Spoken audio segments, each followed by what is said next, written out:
What up, everyone? Shaq here for EDM.com, and you know who this is. She has bodies moving all around the world on Peloton, and she's bringing that same energy to the dance floor as she embarks on her DJing career. I'll call her the Peloton Queen, Jess King. How's it going? It's amazing. It's so nice to be here to chat my favorite thing, which is EDM, house music. I want to chat.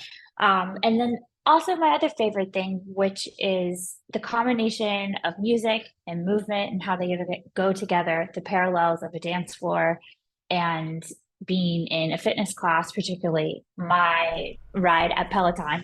But those two experiences really feel similar to me. And I get really excited to talk about it.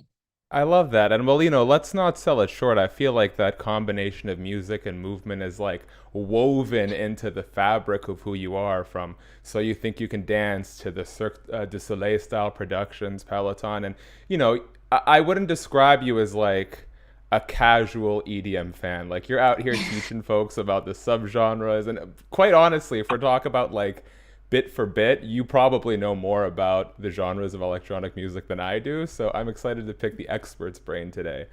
Oh wow, no But pressure.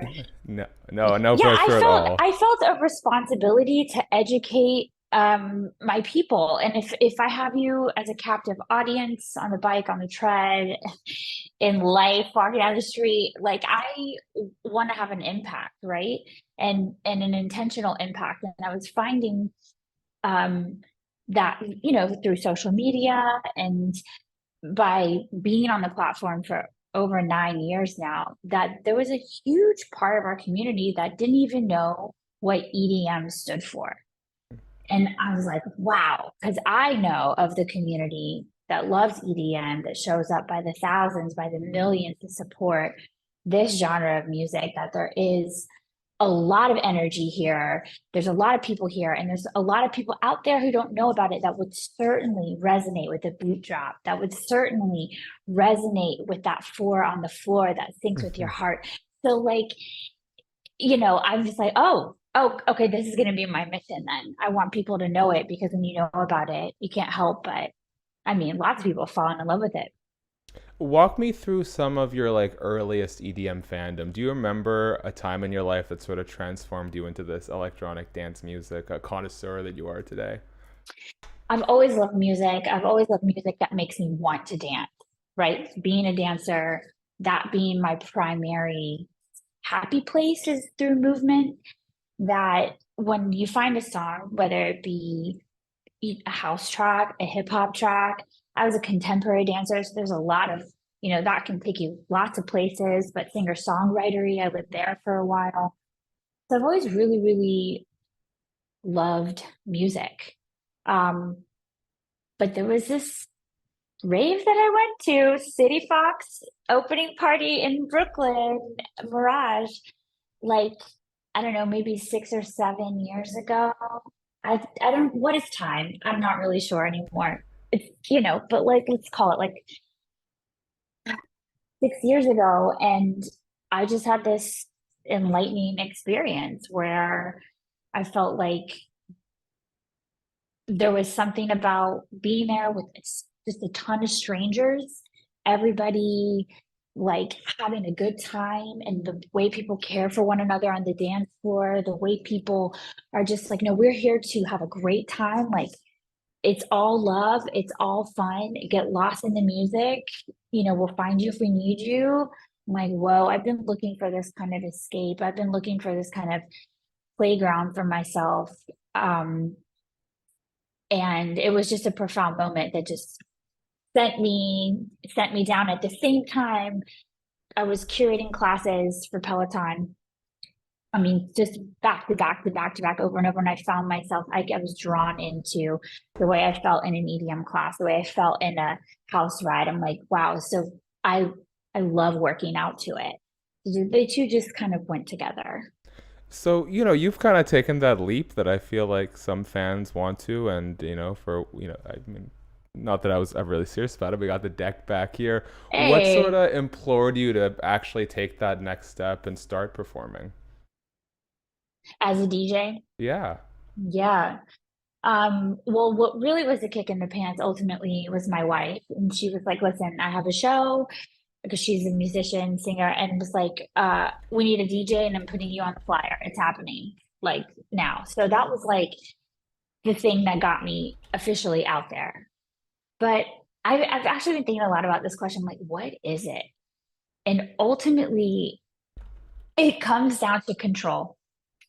I thoroughly enjoy being able to control or influence someone's experience. And music and sound for me, I hear it no matter where I am. I hear a car go by playing it. I'm at the grocery store, I hear it. Like we hear music. There is a soundtrack to our lives Totally. that is constantly being played.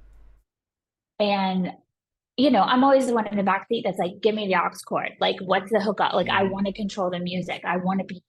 But there's just something about what I do on the bike at Peloton when I'm there, even if I'm teaching to a room that's empty, I know there are people on the leaderboard. I'm seeing just rolling hills of people, just people like huge, like I'm on stage at Tomorrowland and there is I just love that. acreage, that's what I'm feeling. And so moving it to the decks, moving it to a party where people are dancing and just living their lives, but still having that same ability to impact the experience felt like a natural fit for me. Plus, I love music. If I could listen to it all day, every day, and that just be what I do, I'd be thrilled.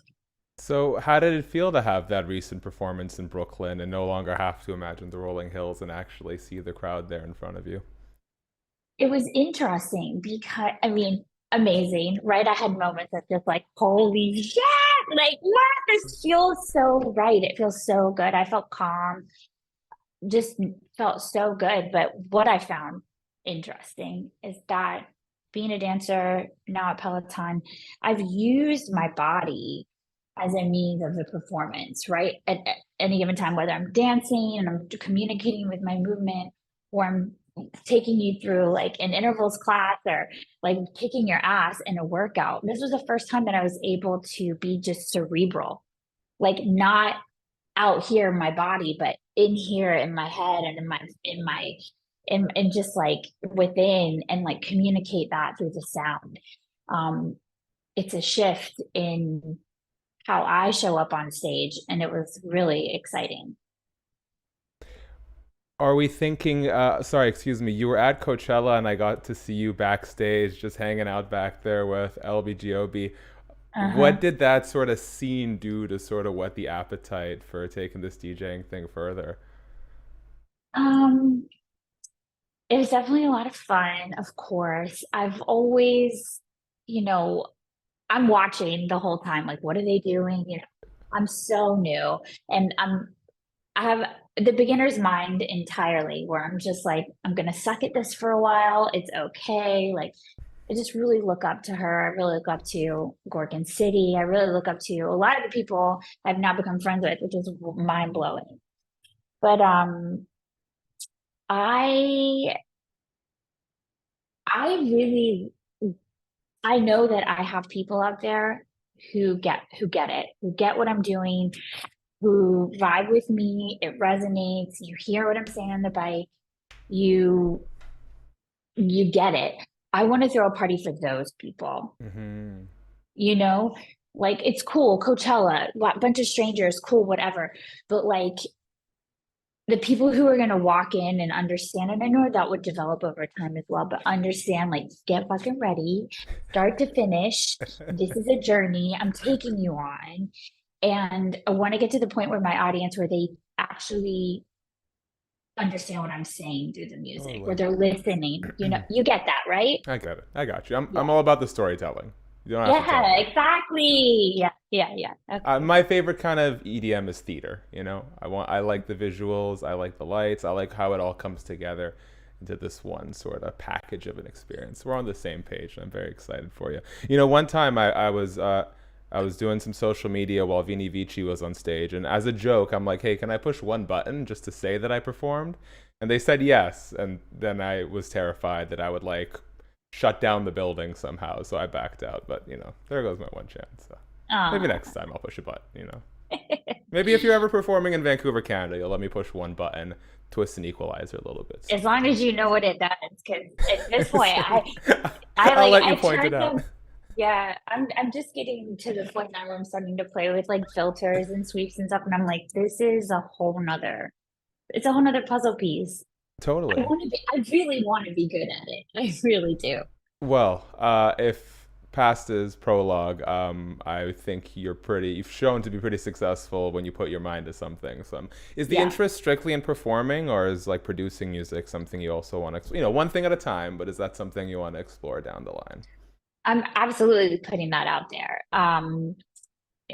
But yeah, definitely one thing at a time. Like I just, it would be a dream. It would be a total dream and like whole, like second life or I don't know. I've lived a lot of lives, like maybe around like five or six, For but like, sure. yeah, I would totally step into that big picture for a I saw DJ. Sofi Yeah. Tukker giving you some love on social media. Are there any artists who you've sort of been able to lean on for advice and support as you start to carve out your DJ space? I would definitely say Sophie and Tucker and LP and Matt from Gorgon. I mean, and of course, like this goes without saying, DJ John Michael, who's been like he and I are like partners in this.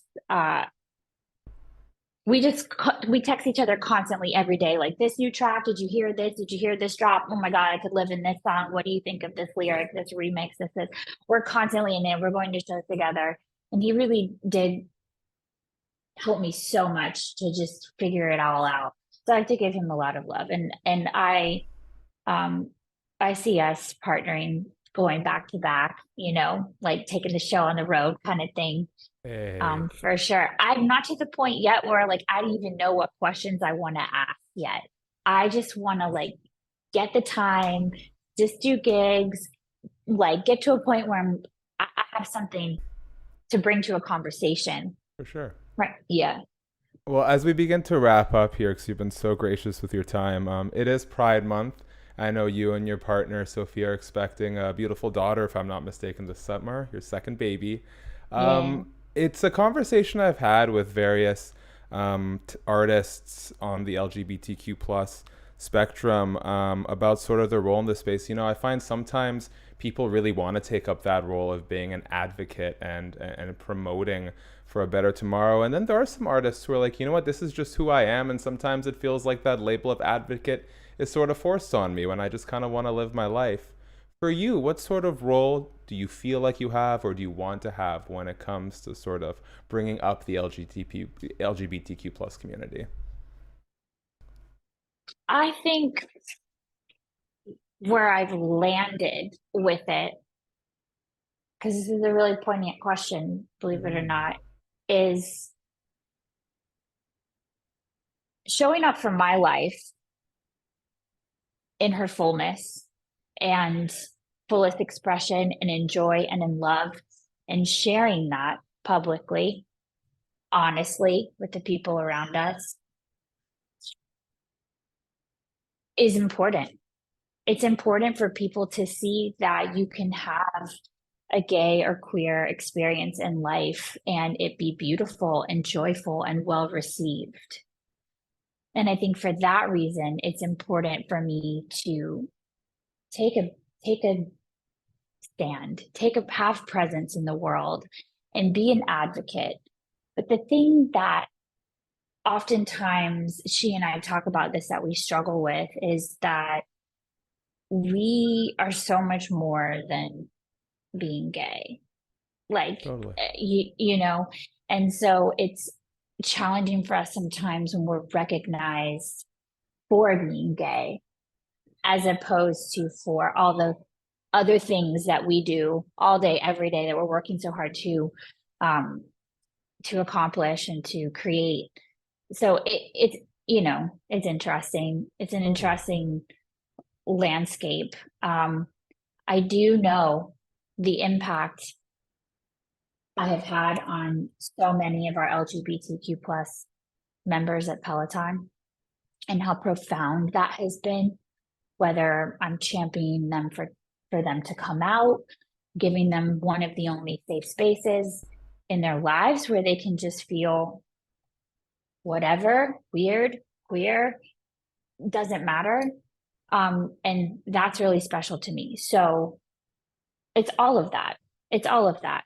It's being an advocate primarily by living my life in a big way, but also remembering that that's not the only thing about me.